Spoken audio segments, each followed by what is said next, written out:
Inaugurato a Canicattì il Giardino dei Giusti in memoria delle vittime di mafia presso la Villa Comunale Stefano Saetta. Affollata assemblea sindacale oggi dei dipendenti del Libero Consorzio di Agrigento chiedono miglioramenti finanziari.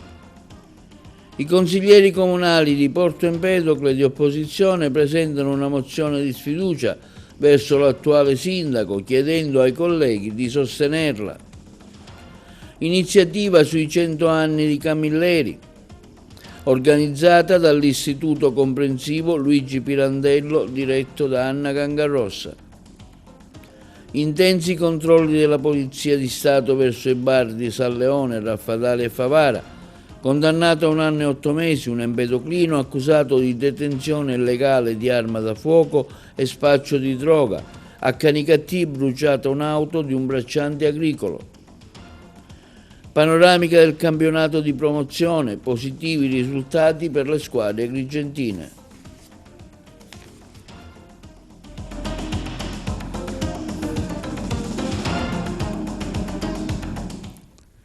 Buongiorno, benvenuti col nuovo appuntamento di TV Notizie di oggi, giovedì 30 ottobre. È stato inaugurato a Canicattì, presso la Villa Comunale Stefano Saetta, il Giardino dei Giusti, 2 foglie grandi e attorno dei piccoli germogli che riportano i nomi di 7 giusti, oltre al giudice beato Rosario Angelo Livatino, considerato giudice giusto, figurano il giudice Saetta, magistrato integerrimo, Mosci Beischi, colui che creò il Giardino dei Giusti, padre Gioacchino Lalumia, frate cappuccino che nacque ricco e visse povero, il dottor Antonino Sciascia, padre delle scienze radiologiche, e Pietro Ivano Nava, testimone onesto, il maresciallo Calogero Vaccaro, vittima del dovere. Ce ne parlano i colleghi di Canicattì.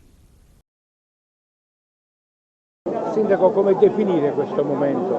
Allora, un momento molto significativo, anche perché ho colto positivamente subito l'invito da parte del presidente della Casa Museo Livatino, la dottoressa Vecchio, che sono rimasto entusiasta di quello che lei voleva portare avanti con il Giardino dei Giusti.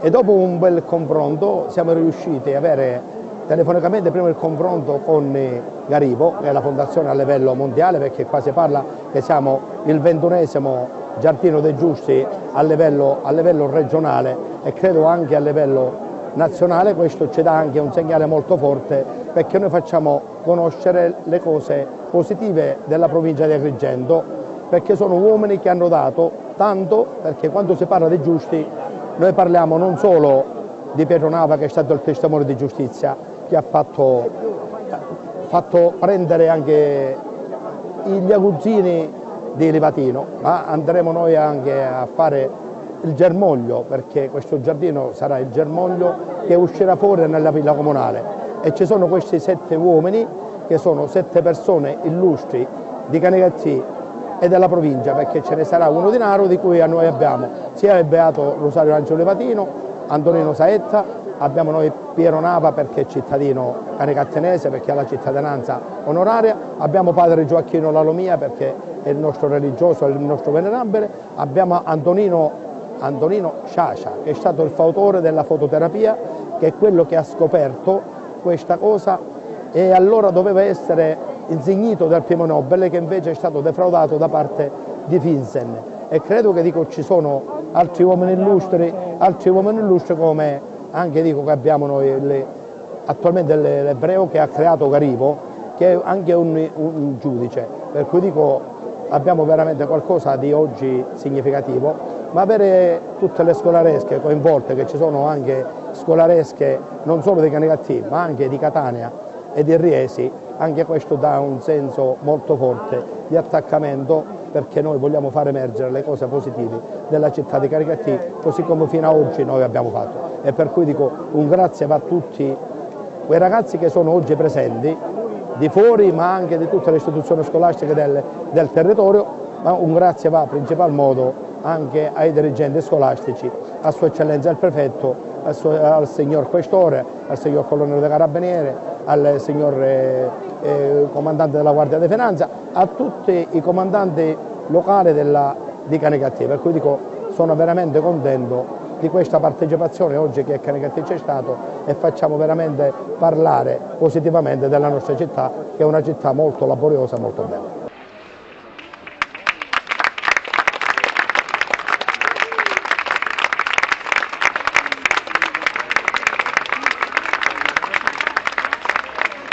Sì, io sono particolarmente emozionata perché questo progetto era un progetto che da tempo sognavo che si potesse realizzare. Non è stato facile, anche perché noi abbiamo chiesto proprio il patrocinio della fondazione attraverso la quale patrocina tutti questi giardini dei giusti presenti in tutto il mondo. In Italia ce ne sono oltre 100, in Sicilia il nostro di Canicattì sarà il 21° giardino dei giusti, quindi attraverso tutta una serie di iter anche burocratici siamo riusciti ad ottenere oggi questo grandissimo traguardo per noi, il giardino dei giusti creato proprio in uno spazio cittadino fruibile a tutti, che era quella la cosa che più per noi contava, e soprattutto avere la presenza di tutte queste scuole, di questi studenti, che saranno proprio loro i protagonisti di questa giornata, perché saranno proprio loro che leggeranno le biografie dei giusti che verranno annoverati nel nostro giardino. In sintesi, qual è il messaggio che si vuole lanciare, Presidente? Allora, per noi è quello che è la mission della nostra associazione, è stata sempre quella di divulgare la memoria del giudice Livatino e della sua famiglia, però questo desiderio di fare memoria non l'abbiamo voluto circoscrivere alla famiglia Livatino e al giudice. Per questo in questo nostro giardino saranno annoverati anche nomi che magari vengono meno conosciuti, meno diffusi, però è un concetto che noi vogliamo divulgare non soltanto a questi ragazzi, ma a tutta la popolazione, perché questo giardino dei giusti, ci dobbiamo ricordare che nasce oggi, però è un qualcosa che dobbiamo custodire da oggi, è una responsabilità di ognuno di noi. I giusti sono le persone che fanno il loro dovere e credono nelle regole e sanno che l'osservanza delle regole è funzionale al benessere di tutti, oltre che al rispetto reciproco tra di noi. Questi sono i giusti, sono quelli che fanno il loro dovere e ci credono, e lo fanno guardando le persone in quanto persone. E questo è quello che ha fatto Rosario Livatino, ed è per questo che a buon diritto è inserito nel registro dei giusti. Quanto è importante la presenza oggi degli studenti delle scuole cittadine? Enorme, enorme per due ragioni. Uno, perché ci credeva Rosario Livatino. Due, perché la scuola è una di quelle formazioni intermedie in cui l'articolo 2 della Costituzione si dice che la persona sviluppa la sua personalità, e quindi io sono veramente contento della presenza soprattutto dei bambini più piccoli, che sono quelli che alla mostra che c'è stata ad Agrigento dall'11 al 25 ottobre hanno dimostrato anche il maggior interesse. Oggi 29 ottobre, memoria liturgica del Beato Rosario Angelo Livatino, sappiamo bene, cittadino di Canicattì, inaugurazione di questo Giardino dei Giusti. È un bel segno, questi Giardini dei Giusti si stanno moltiplicando nelle città, da nord a sud, in tante realtà.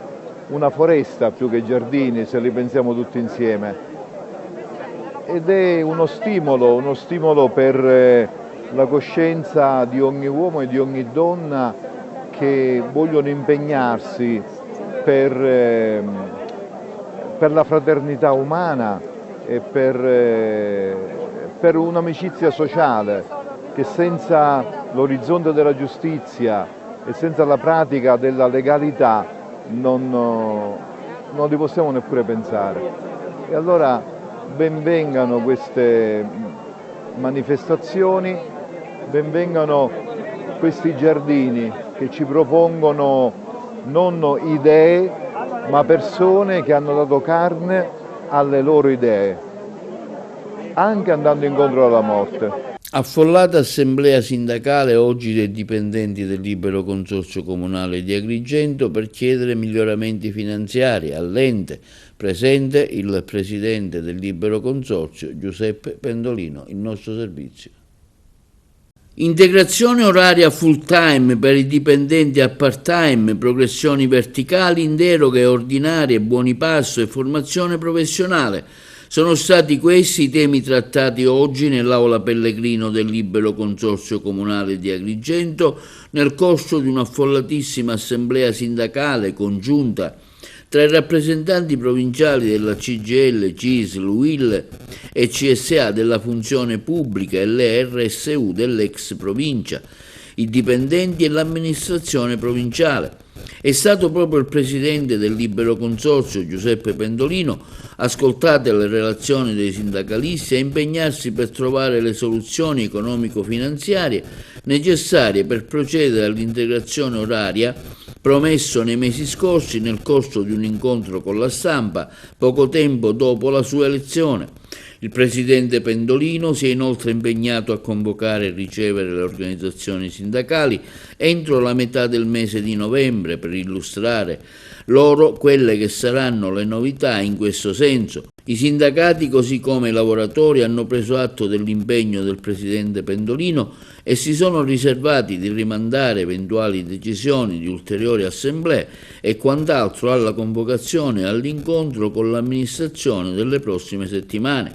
All'incontro erano presenti oggi il vicepresidente con delega alle risorse umane Domenico Scicolone, il consigliere delegato Alessandro Grassadonio e i dirigenti del Libero Consorzio Maria Antonietta Testone e Fabrizio Caruana. E i consiglieri comunali di opposizione del comune di Porto Empedocle, Ersini, Di Francesco, Traina, Nuara e San Filippo rivolgono un chiaro appello pubblico e responsabile a tutti i componenti del Consiglio Comunale di Porto Empedocle perché sottoscrivono la mozione di sfiducia al sindaco già formalmente presentata. Servizio. I consiglieri comunali di opposizione del comune di Porto Empedocle, Ersini, Di Francesco, Traina, Nuara e San Filippo rivolgono un appello chiaro e pubblico e responsabile ai componenti del Consiglio Comunale Empedoclino perché sottoscrivono la mozione di sfiducia al sindaco Martello, già formalmente presentata. Non è un'iniziativa contro qualcuno, ma un atto dovuto verso la città. Da troppo tempo, affermano i consiglieri comunali di opposizione empedoclina, la città vive una fase di palese difficoltà amministrativa, decisioni rinviate, servizi essenziali gestiti senza una visione totale, assenza di confronto con il Consiglio Comunale, una macchina amministrativa paralizzata e una comunità lasciata senza risposte sui temi più concreti come rifiuti, decoro urbano, manutenzione, programmazione finanziaria. Le promesse con cui questa esperienza era nata non si sono tradotte in atti e i problemi invece di ridursi si sono aggravati. Continuare a sostenere questa maggioranza significa assumersi politicamente le sue stesse responsabilità, condividere l'immobilismo e voltare le spalle ai cittadini. Per questo chiediamo a tutti i consiglieri del comune di Porto Empedocle, anche quelli che in questi anni hanno sostenuto l'amministrazione, di compiere oggi una scelta di coerenza, di dignità istituzionale, firmando la mozione e dare alla città la possibilità di aprire una nuova fase. Non è una battaglia personale, non una manovra di palazzo, affermano i consiglieri comunali di opposizione, è una scelta di serietà. Quando un'amministrazione non governa, non condivide gli atti con il Consiglio, quando i bilanci vengono portati all'ultimo e senza il necessario coinvolgimento, quando le opere restano sulla carta, l'unico strumento che l'ordinamento consegna al Consiglio Comunale per ripristinare il corretto equilibrio tra ordine e la mozione di sfiducia, non usarlo per ragioni di convenienza significherebbe tradire il mandato ricevuto. La mozione di sfiducia, concludono i consiglieri comunali, è il primo passo per restituire dignità all'azione amministrativa, per ridare fiducia ai cittadini. Per questo, pubblicamente, chiediamo a tutti i consiglieri, firmate, fate prevalere l'interesse di Porto Empedocle su altra considerazione. La città vi sta guardando.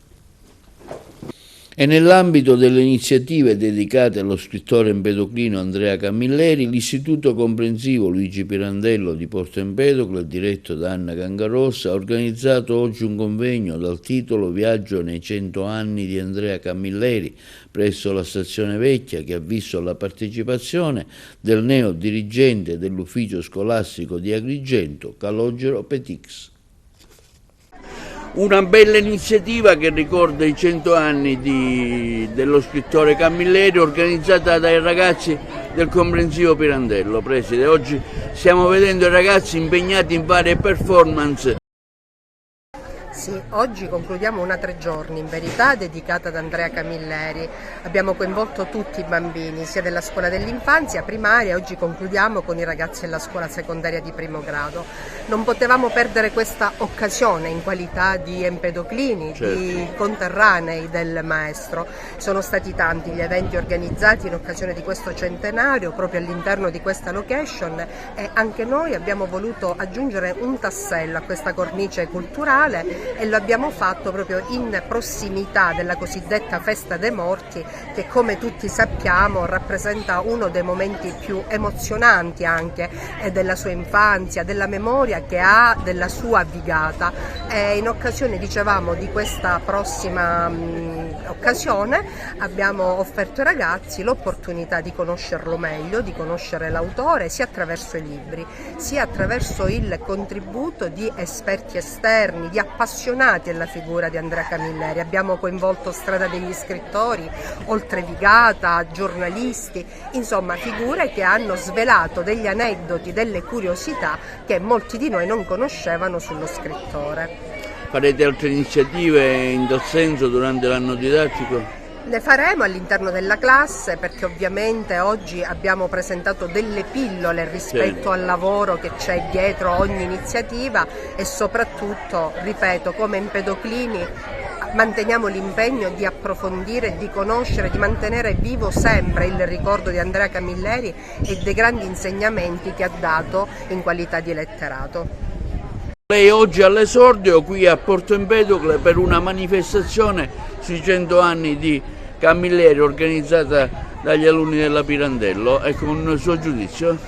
Allora, io ho accolto con grande entusiasmo l'invito della preside Cangarossa a partecipare a questa iniziativa, di cui condivido l'alta valenza e importanza, anche perché conosco la preside Cangarossa da parecchio tempo e so bene quanto sia una donna di scuola, appassionata e innamorata della scuola, e quindi non avevo dubbi che sarebbe venuta fuori un'iniziativa di grandissimo rilievo. E in effetti abbiamo già cominciato a seguire le prime rappresentazioni, stiamo vedendo che si tratta veramente di qualcosa di molto molto bello, di una vera e propria festa dedicata a Camilleri. Si tratta di un'iniziativa che si colloca perfettamente nell'ambito di quelle che sono le iniziative del Ministero dell'Istruzione in materia di promozione della lettura.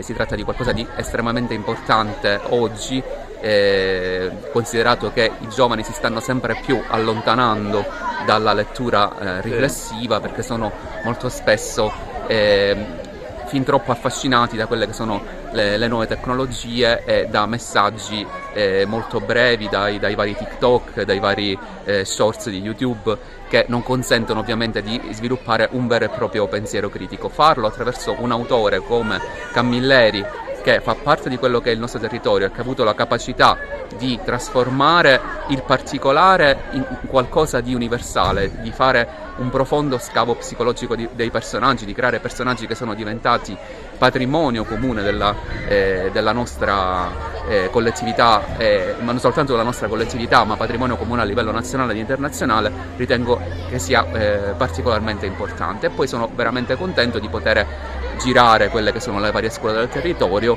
perché la scuola che ci piace è proprio questa, è proprio quella che dimostra di non essere quella che qualche volta viene raccontata, ma che è in grado veramente di lavorare bene, di tirare il meglio dai ragazzi, e che è sicuramente la principale agenzia educativa che abbiamo sul nostro territorio. E con buon esordio come primo incarico qui alla dirigenza dell'USR di Agrigento?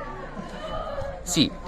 Allora, per me si tratta in effetti di un ritorno nell'ambito del territorio di Agrigento, perché per 14 anni sono stato funzionario nel provveditorato, dopodiché ho superato il concorso della Scuola Nazionale dell'Amministrazione, quindi questo mi consente già di avere una conoscenza del territorio, di avere una conoscenza delle scuole, so bene quelle che sono le professionalità che ci sono all'interno del nostro territorio. Diciamo che la cosa che mi avvantaggia sarà la possibilità, da dirigente titolare di questo ufficio, di essere più presente nel territorio, e quindi il mio primo auspicio è quello di riuscire ad essere un ufficio abilitante per le scuole, per il territorio, a rafforzare quelle che sono le collaborazioni anche con i vari stakeholders e le varie istituzioni che ci sono nel territorio, e creare le condizioni veramente per far crescere la scuola e per investire su quella che è l'obiettivo principale della scuola, che è la formazione dell'uomo, del cittadino di domani. Importante iniziativa benefica oggi al reparto terapia dell'ospedale di Agrigento, inserita nell'ambito del progetto Salus e Fides, grazie anche alla collaborazione dell'Orchestra Filarmonica del Sud. Le interviste di Davide Sarto. Dottore, quanto è importante questa donazione per il suo reparto? La donazione di oggi rientra in quel progetto di percorso di umanizzazione delle cure che noi abbiamo sempre cercato di ottenere all'interno del nostro reparto, un reparto particolare, un reparto dove trattiamo patologie oncologiche con i trattamenti salvavita che danno speranze e possibilità terapeutiche in questo territorio, ed è molto importante avere la radioterapia nel territorio di Agrigento. Come tutte le altre iniziative che sono state portate avanti, la donazione oggi della cucina, grazie alla gentile donazione fatta dalle ditte Migliorini Interni e Stosa Cucine, che hanno collaborato alla realizzazione appunto della cucina, che serve un momento di ristoro per i pazienti e per gli operatori sanitari che lavorano qui con i doppi turni e quindi che si spendono per questi pazienti e per questo territorio.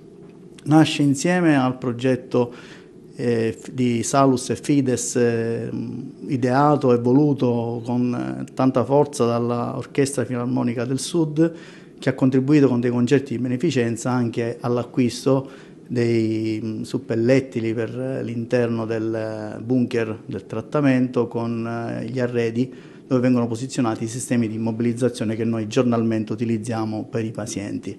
Quindi diciamo, maggiore accoglienza, maggiore capacità di poter donare ai nostri pazienti ambienti più confortevoli che possano occuparsi, al di là dell'attività scientifica che noi ogni giorno mettiamo in campo, io e il mio gruppo di lavoro che mi sostiene sempre in questi progetti, di poterci occupare anche del lato umano di questi pazienti e dei loro familiari, perché noi prendiamo in carico, diciamo, il paziente nella sua interezza, quindi anche questi aspetti fanno sì che il paziente che si rivolge a noi per le cure oncologiche possa essere attenzionato soprattutto al lato umano.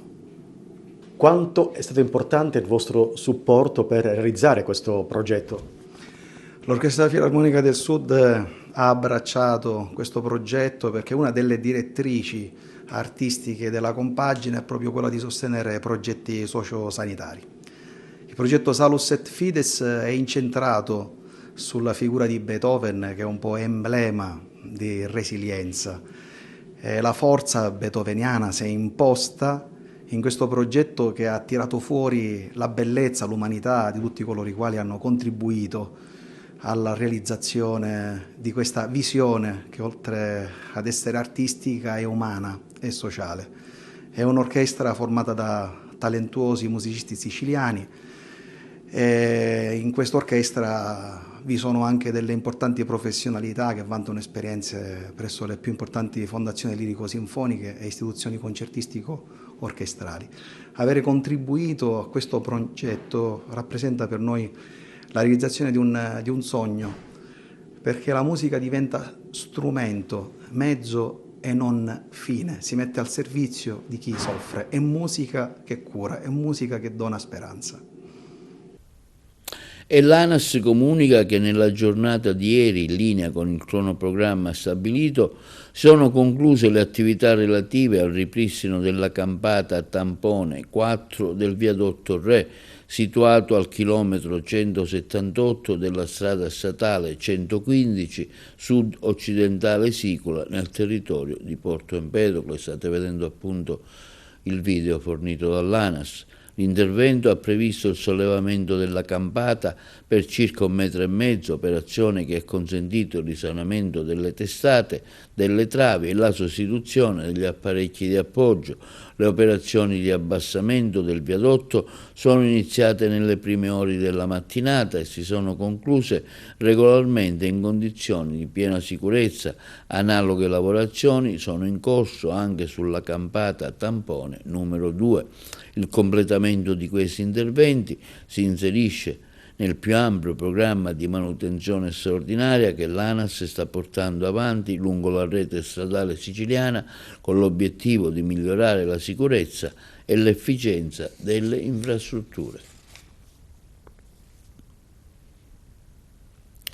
Davanti a un teatro Pirandello di Agrigento pieno in ordine e posto, la Lectio Magistralis di Massimo Cacciari ha aperto ufficialmente la 4 giorni di Spyros, incontri filosofici nei luoghi di Empedocle, parte del programma ufficiale di Agrigento, capitale italiana della cultura. L'intervista al filosofo.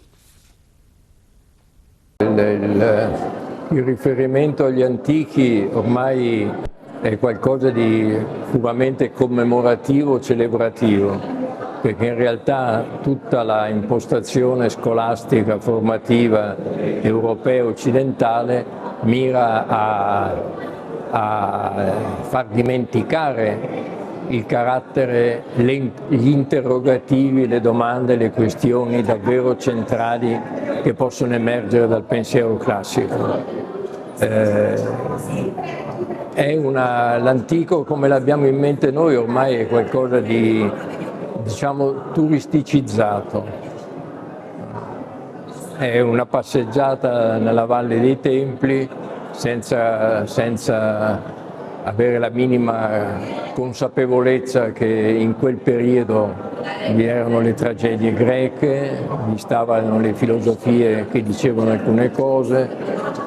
È tutto decontestualizzato, sono una serie di spezzoni di antico, di disecta membra, archeologie, templi, statue,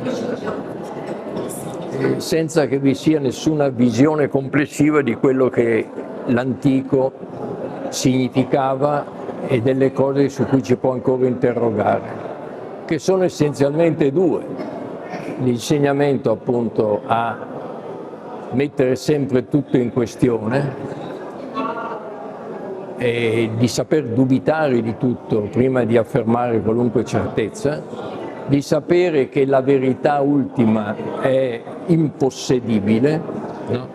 Perché l'agaton, il bene platonico, come l'ente sommo di Aristotele, sono condizioni alle quali non giungeremo mai, quindi una sapienza della finitezza del nostro esserci, e questa finitezza ha anche un timbro tragico ovviamente, no? Ha anche un timbro tragico, perché noi siamo sì questi esseri tremendi e straordinari, dotati di logos, capaci, crediamo, di dominare la natura, eccetera, e tuttavia non riusciamo mai ad essere contenti, soddisfatti, no? Perché l'ultimo non siamo mai in grado di raggiungerlo, una verità definitiva, eccetera. E quindi questo elemento scettico radicale che sta alla base di ogni filosofia e segna la finitezza del nostro esserci. Se dimentichiamo tutto ciò, il nostro intelletto non è nient'altro che quell'organo che ci permette di misurare e calcolare in modo efficiente, in modo utile, e lì ci arrestiamo, fine. E quindi chiudiamo ogni carattere trascendente del nostro esserci. Siamo lì, ci addomestichiamo nella nostra finitezza, consacriamo la nostra finitezza. Ecco. Invece di vedere la nostra finitezza come anche una dimensione tragica del nostro esserci, la consacriamo e stiamo lì, tranquilli, sedati, e l'antico è un elemento che non fa altro che consolarci, che gratificarci, che permetterci una piacevole vacanza o la lettura di una bella poesia. Linea da regia per la pubblicità. Il questore della provincia di Agrigento, Tommaso Palumbo, ha adottato ai sensi della legge di pubblica sicurezza provvedimenti di sospensione dell'attività relativa a 2 esercizi di somministrazione di alimande tipo bar siti nella località di San Leone e altri 2 rispettivamente nei comuni di Raffadale e Favara. Il nostro servizio. Il questore della provincia di Agrigento, Tommaso Palumbo, ha adottato ai sensi delle leggi di pubblica sicurezza vari provvedimenti di sospensione dell'attività relativa a 2 esercizi di somministrazione di alimenti e bevande tipo bar nella nolita località di San Leone e altre 2 rispettivamente nei comuni di Raffadale e di Favara. In data odierna, personale della divisione della polizia amministrativa della questura di Agrigento ha eseguito provvedimenti di sospensione dell'attività commerciale di 2 esercizi pubblici tipo bar. Entrambi detti provvedimenti amministrativi sono stati la conseguenza dei controlli effettuati dai militari della compagnia Carabinieri di Agrigento, che hanno accertato la somministrazione di bevande alcoliche ai minori di anni 18 e di anni 16. Altro provvedimento di sospensione per giorni 8 ha riguardato un'attività di tipo bar sito a Raffadali, scaturito a seguito di una segnalazione pervenuta alla questura, alla stazione dei Carabinieri. In particolare, i predetti militari avevano acclarato che in quell'esercizio commerciale erano state somministrate bevande alcoliche a ragazzi minori di 18 anni e anche di anni 16. Per quest'ultima infrazione il titolare è stato segnalato alla competente autorità giudiziaria. Uguale provvedimento di sospensione dell'attività commerciale è stato messo a carico di un titolare di un esercizio di alimenti, bevande, ubicato a Favara, con chiusura temporanea del locale per 15 giorni. La predetta misura è scaturita dai controlli effettuati dal personale della locale tenenza dei Carabinieri dalla questura di Agrigento, accertando la presenza nel predetto locale di persone con precedenti penali di polizia, di soggetti dediti all'uso di alcol e allo spaccio di sostanze stupefacenti. In particolare, nell'ultimo controllo effettuato nel predetto locale dal personale di questa questura è stata accertata la presenza all'interno dello stesso di diversi soggetti pregiudicati, uno in possesso di sostanza stupefacente tipo hashish, veniva occultata intorno all'interno di un contenitore posto accanto al registratore di cassa e il personale operante ha rinvenuto la sostanza stupefacente del tipo cocaina nella disponibilità del coniuge della titolare. Nel corso di quest'ultimo controllo sono state riscontrate diverse violazioni relative anche alla gestione del bar e alla sua conduzione e irrogate sanzioni amministrative per oltre 4.000 euro. In occasione delle celebrazioni del 4 novembre, giornata dell'Unità Nazionale delle Forze Armate, il Ministero della Difesa ha avviato la campagna di comunicazione istituzionale dal titolo Difesa, la forza che unisce, promossa su scala nazionale e internazionale con il coinvolgimento di tutte le Forze Armate. Vi proponiamo il video proposto dai Carabinieri. Ogni giorno compiono gesti straordinari per farci sentire protetti. Difendono le connessioni e i collegamenti. E anche quando non li vediamo, sono lì per prendersi cura di noi. Preservano il nostro passato per farci apprezzare il nostro presente.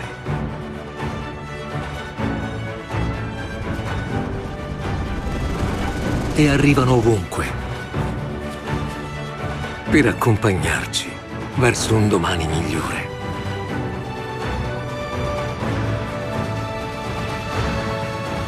Difesa.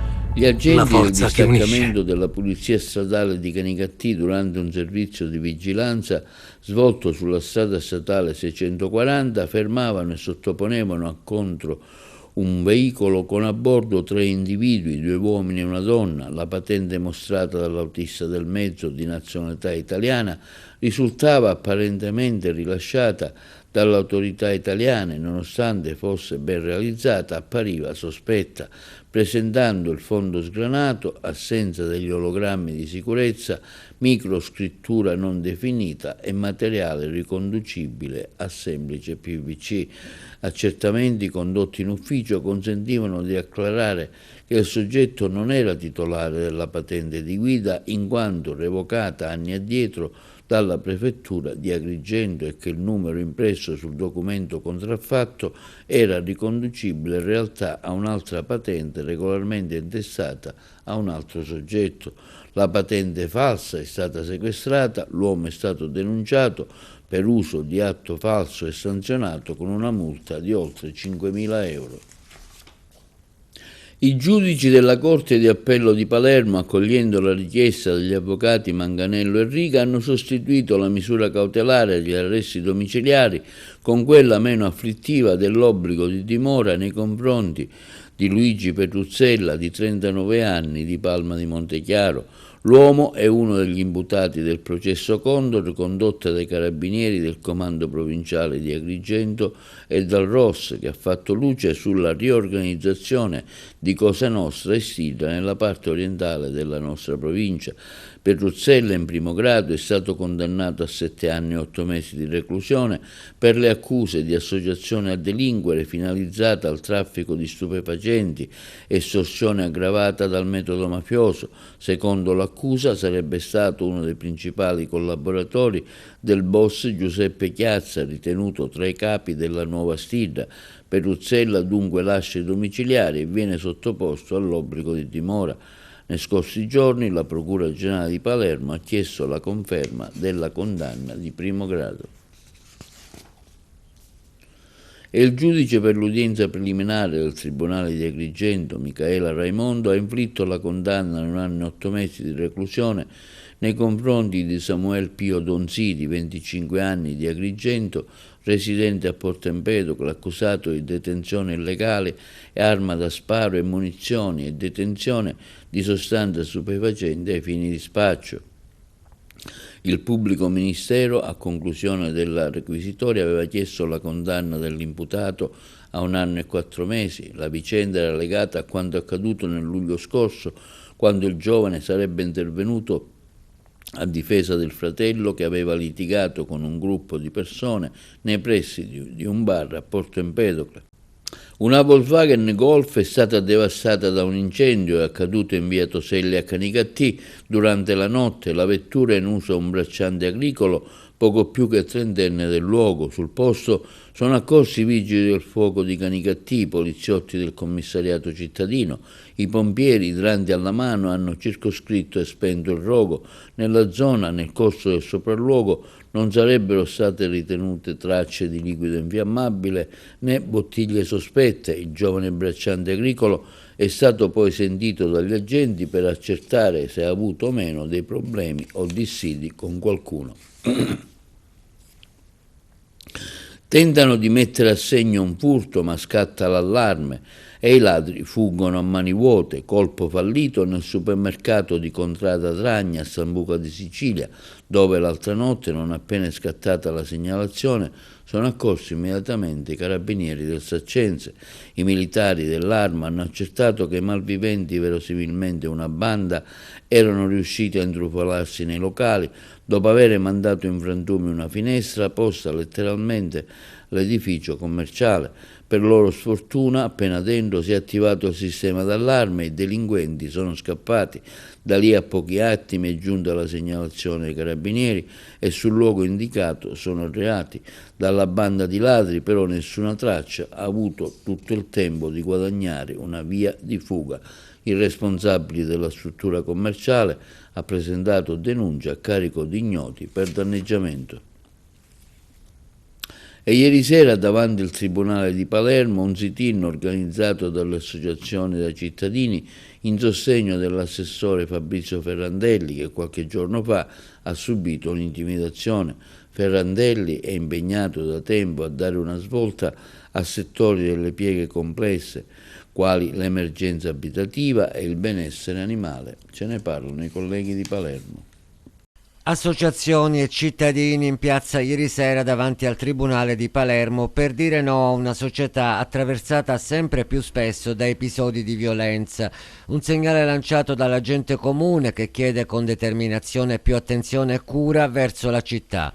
Una bomba carta che non ha provocato danni davanti all'abitazione dell'assessore Fabrizio Ferrandelli, impegnato da tempo a dare una svolta a settori dalle pieghe complesse, quali l'emergenza abitativa e il benessere animale, ha suscitato la reazione di chi difende la legalità attraverso la partecipazione e l'impegno civico. Questa iniziativa nasce dalla volontà dei cittadini di vivere in una città migliore e più sincera, più pulita, più tranquilla e più bella da vivere.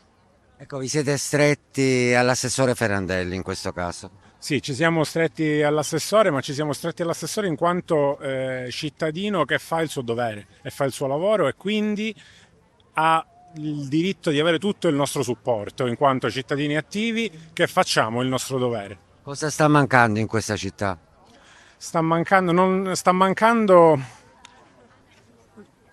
le persone, sta mancando la volontà nostra e la volontà degli altri di trovarsi in un luogo un po' più sicuro.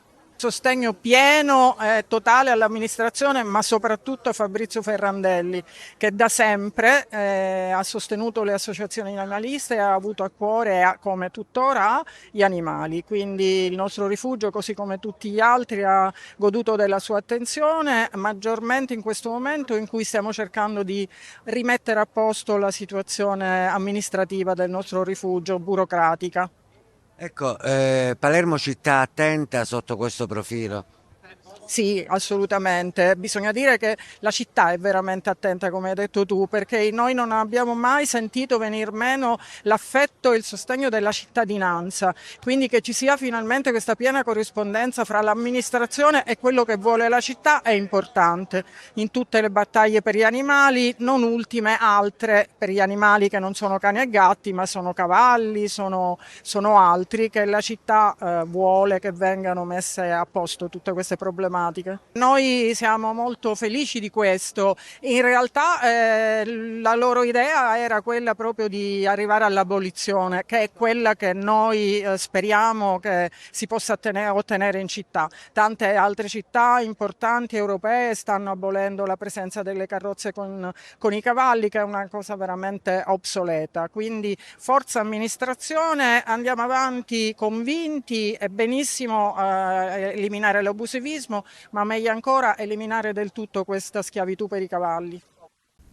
Il presidente della regione siciliana, Renato Schifani, commentando il rapporto strategico 2025 sulla Sicilia, ha presentato a Palermo, nell'ambito della terza edizione di Act Tank Sicilia, organizzato dalla The European House Ambrosetti, i dati del rapporto 25, continua Schifani, confermano che la Sicilia sta vivendo una fase di solida crescita. Il miglioramento del 78% degli indicatori è il risultato del lavoro portato avanti dai governi regionali di centrodestra, con politiche mirate a sostenere le imprese, occupazione e sviluppo, dopo gli anni difficili segnati dalla pandemia, i cui progressi sono stati rallentati. Oggi la Sicilia mostra una ripresa vigorosa, continua Schifani, e si colloca ai vertici nazionali per la crescita del PIL e dell'occupazione. Proseguiremo su questa strada affrontando con responsabilità le criticità ancora presenti, dal divario infrastrutturale alla scarsa partecipazione di donne e giovani nel mondo del lavoro, per consolidare una crescita duratura e inclusiva all'altezza delle potenzialità della nostra isola. Si è concluso all'auditorium del Liceo Scientifico Basile di Palermo il progetto CHAC Sicilia, promosso dall'associazione Rock 10 e Lode. L'iniziativa ha coinvolto oltre 100 giovani sotto i 35 anni in un percorso cineturistico dedicato alla valorizzazione dell'isola. Durante l'incontro è stata presentata anche la web app ideata per promuovere il turismo cinematografico in Sicilia, con ospiti Valentino Picone e i Sansoni, i colleghi di Palermo. La passione per il cinema, la Sicilia e il coinvolgimento dei giovani. Essere qui al liceo cosa significa? Significa avere uno scambio con dei ragazzi che sicuramente la cui passione può essere è importante anche per me, perché rinnovare la passione per qualche cosa che si fa è sempre bello. La Sicilia è un set a cielo aperto e questo progetto ne è la dimostrazione. La Sicilia è... Prima hanno inventato la Sicilia per fare proprio cinema, cioè... Poi ci hanno coltivato pure la terra, la sfruttiamo come agricoltura, come i primitivi come pastorizia, ma è nata la Sicilia come set cinematografico, tutto il resto è venuto dopo. Beh, Chuck Sicilia è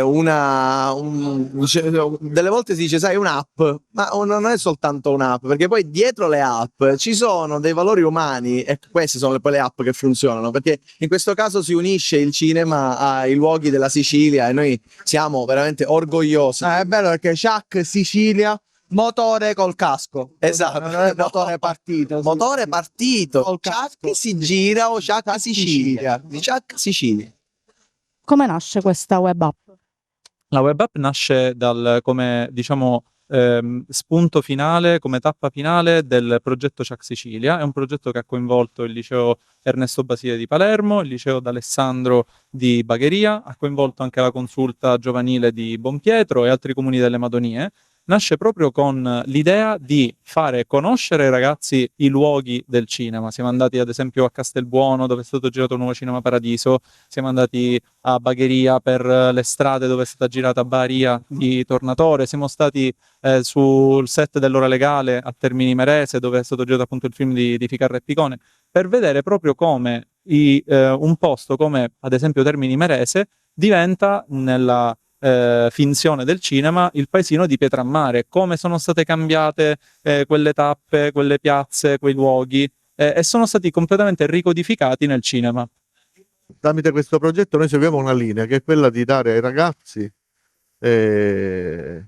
la possibilità di pensare cose nuove, ci siamo? Cioè di essere innovativi, perché oggi pensare il razionale non è sufficiente, bisogna anche inventarsi, no? Cose nuove, immaginando scenari nuovi. Passiamo allo sport. Il girone A di promozione positivo per le squadre agrigentine con 3 vittorie e un pareggio. L'Aragona Partinico vince 3-1, Gemini Terrasini 3-1, Margheritese Casteldaccia 2-0, Alcamo Casteltermini 1-1. Ce ne parla il collega Carmelo Lentini. Nel girone A di promozione si sono disputate le gare infrasettimanali e valevoli per la 6ª giornata di andata. Tutto sommato è stato un turno molto positivo per le compagini agrigentine, condite da ben 3 vittorie ed un pari. Aragona Atletico Partinico è finito 3-1, Gemini Terrasini Mundi 3-1, Margheritese Città di Casteldaccia 2-0 e Alcamo Casteltermini 1-1.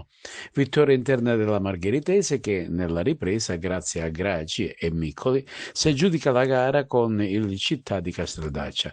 Vince e mantiene la vetta il Gemini che in svantaggio sul calcio di rigore ribalta il risultato grazie ad una doppietta del bomber Stassi ed a una autorete degli ospiti.